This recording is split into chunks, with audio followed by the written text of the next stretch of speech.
रात के समय में सड़क बिल्कुल सुनसान था।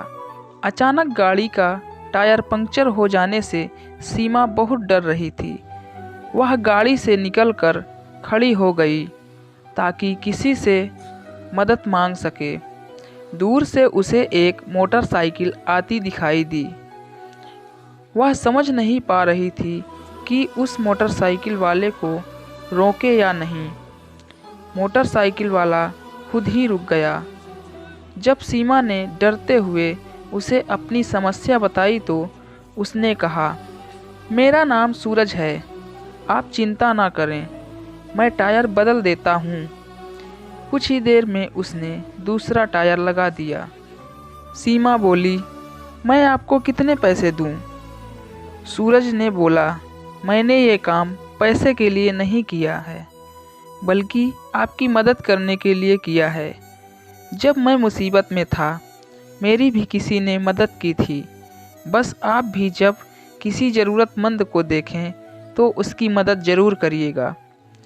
सूरज अपने रास्ते चला गया और सीमा अपनी गाड़ी लेकर आगे बढ़ गई। कुछ दूर जाने पर सीमा को एक पेट्रोल पंप के पास एक छोटी सी चाय की दुकान मिली, तो वो चाय पीने के लिए वहाँ रुक गई। उस चाय के दुकान को एक युवती संभाल रही थी जो गर्भवती थी।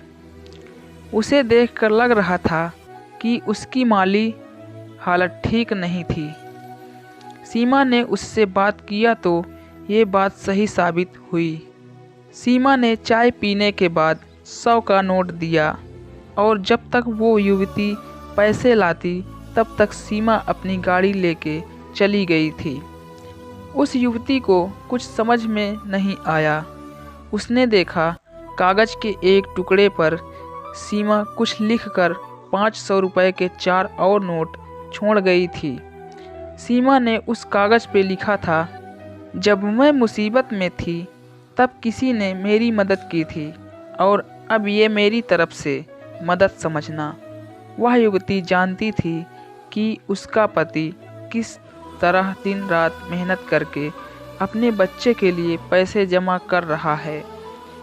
जब वो युवती घर लौटी तो उसने देखा कि उसका पति काम से आकर थक कर सो गया था। उसने अपने पति के कान में धीरे से बोला, आज मेरा दिन बहुत अच्छा बीता।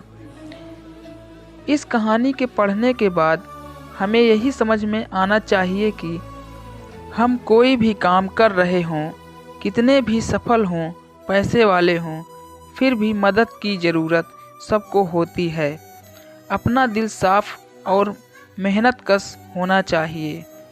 दोस्तों, ये कहानी अगर आपको अच्छी लगी तो मेरे चैनल को सब्सक्राइब और वीडियो को लाइक ज़रूर करना।